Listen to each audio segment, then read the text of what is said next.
هغه کلر کم چې زمون خلک د پالیټ او د نظر د ښایست لپاره د خوراک سات په څیزونو کې استعمالوي، لیکن د دې نه خبره دي چې د دې نه انساني بدن کې څومره بیماری پیدا کیږي. راځئ چې واورو چې د کیفي فوډ اینډ هلال فوډ اتارټي افیسر شهاب خان د دې په حوالې سره څه وایي. څنګه چې تاسو ته موږ په تېره پیره کې مو ویډیو دا کړی وه چې دا فوډ کلر او نان فوډ ګریډ کلر و هغه په دې بیکریانو کې استعمالېدو. نو نن سبا یوه بله ایشو دلته ده چې هغه د نان فوډ ګریډ کلر ده، کوم چې په کورونو کې د خلک استعمالوي په چاولو کې. دا یو کلر دی چې دا زیاتره د زردې لپاره استعمالیږي او په مختلفو کورونو کې زموږ خویندې میندې استعمالوي. نو په دې ډبي باندې دا صفا لیکلی شوي دي چې یې فوډ کلر نہیں ہے.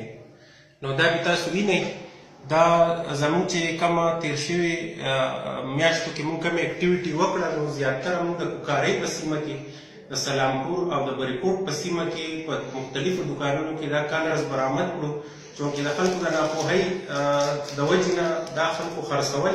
دا تاسو وینئ دا یو لوکیشن پیکټ دی چې دا دکانداران یې خرڅوي. دا موږ په ډېر باري مقدار کې دا کلر ضبط کو، دکانداران یې اویر هم کړل، هغو ته پته هم نه وه. نو دا یو کلر دی چې دا د دوپټو دپاره استعمالیږي، د کپړو کلر دی، خو د ناپوهۍ د وجې نه به دکاندارانو خرڅول. نو زموږ خویندې میندې څونه دي دا به دوی په دې چاولو کې د زردې د رنګ په تور اچوو.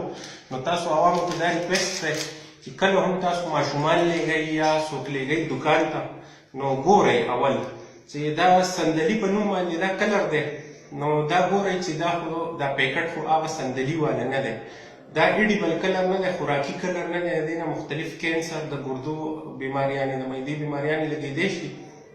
نو په دې کې فوډ ګریډ کلر شته چې کله هم تاسو اخلئ نو ماشومانو ته یا که ستاسو کوشش کوئ چې لوی که ستاسو دکان ته ځي لږ پوهئ، نو د دکاندار نه دا ډیمانډ کوئ دا ډبې په خپله ګورئ چې دا فوډ ګریډ وي. نور زموږ فوډ اتارټي په دې امت کې کار کوي، مسلسل لګیا دي چې دا قسمه شیزونه موږ د دکانونو نه ختم کړو.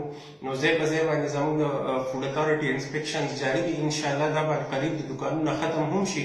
خو موږ وایو چې جنرال اویرنس لپاره تاسو دا یو پیغام درکړو.